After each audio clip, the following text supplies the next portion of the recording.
तो एक आवाज आती थी, जागते रहो, जागते रहो, जागते रहो। और वो जो कोटवार हमारी ललिया नाम था, ललिया महिला थी, हम ललुआ बहू, ललिया बहू कहते थे, गांव में बहू भी कहते हैं, ललिया बहू। और उनकी सब बड़ी इज्जत करते थे। वो गांव भर को सावधान करते रहते थे। जब पूरा गांव चैन की नींद सोता था, तब कोटवार गांव में जागता था,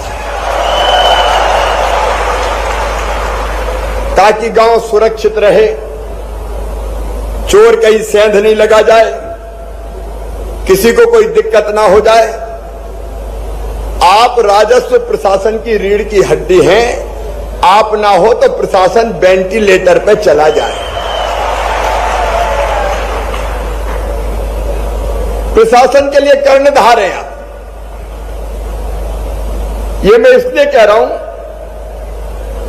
कि चाहे वो राजस्व विभाग हो, चाहे अन्य विभाग हो, पूरी और सही जानकारी चाहिए तो मददगार केवल कोटवार है।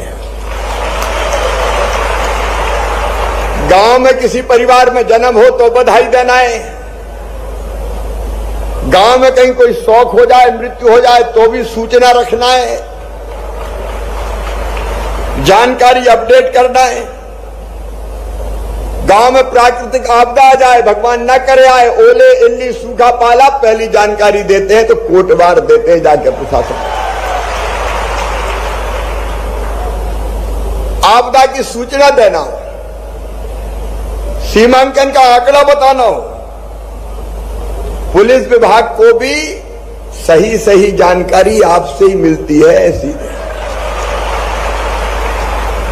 आपके पास गांव की कुंडली रहती है पूरी, कहां क्या हो रहा है और कौन क्या कर रहा है, उसी के आधार पर कई चीजें ठीक की जाती है। हम गांव में कोटवार को छड़ीदार भी कहते थे, छड़ीदार। आज इस सम्मेलन में मुझे आपसे मिलकर बहुत प्रसन्नता है। कोई भी कार्यक्रम हो, गांव में अगर मुनादी करना है कि मुख्यमंत्री आज संबोधित कर रहे हैं, भैया इकट्ठे हो जाइयो, तो मुनादी का काम भी हमारे कोटवार भाई बहन करते हैं। गांव में क्या हालत है कानून व्यवस्था की, इसकी जानकारी तहसील में हर महीने बैठक में भी आप देते हैं, और चुनाव में भी ड्यूटी लगाना हो तो छड़ी लेके कोटवार खड़े रहते हैं। मेरे प्रिय बहनों और भाइयों, मैं आज आपका हृदय से स्वागत करता हूं।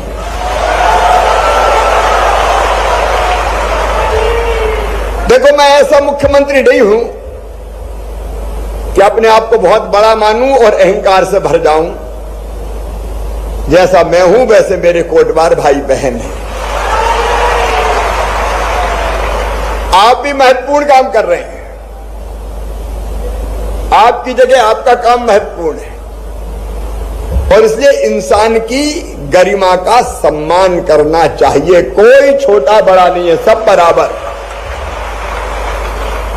मेरे प्रिय बहनों और भाइयों, मैं सरकार नहीं चलाता, मैं परिवार चलाता हूं, परिवार।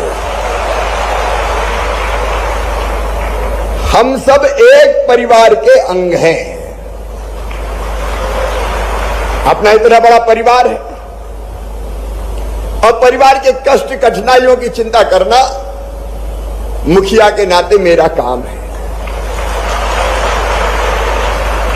सबकी चिंता कैसे हो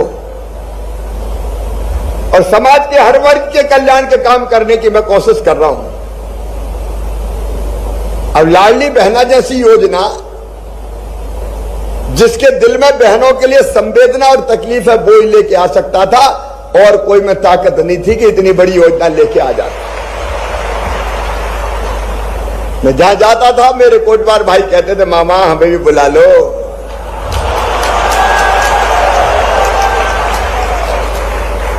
तो तुमने कहा बुला लो, तो मामा ने बुला लिया।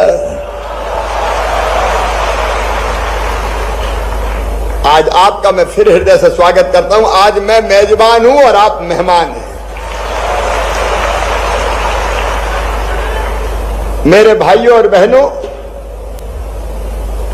आपकी अपनी कठिनाइयां हैं। ये पंचायत का सिलसिला मैंने ही शुरू किया। सबसे पहले मुख्यमंत्री बनने के बाद मैंने पहली कोई पंचायत बुलाई थी तो वो कोटवार पंचायत ही बुलाई थी। और उस पंचायत में मैंने कहा था कि कोटवार मेरे जासूस है, जासूस, हर अच्छे बुरे की खबर देंगे। और वो काम आप अभी तक कर रहे हो। और इसलिए मेरे कोटवार बहनों और भाइयों, एक तो आप सब स्वस्थ और प्रसन्न रहें, इसलिए सभी कोटवारों को स्वास्थ्य बीमा योजना का लाभ दिया जाएगा।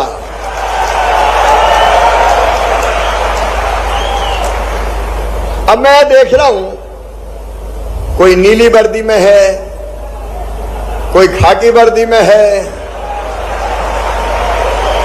अरे वर्दी का रंग एक होना चाहिए कि नहीं? काम एक तो निकुंज वर्दी एक भाई। और इसलिए नीली चाहिए कि खाकी? और इसलिए अब कोटवारों की वर्दी का कलर खाकी किया जाएगा।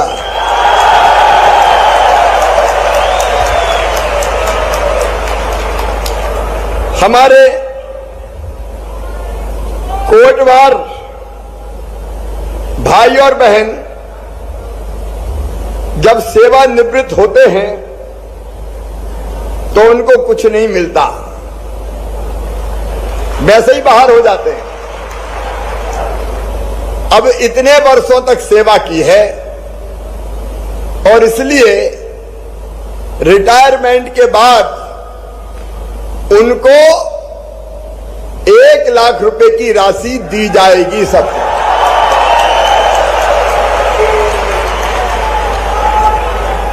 क्योंकि उसके बाद जिंदगी का कुछ काम चल सके,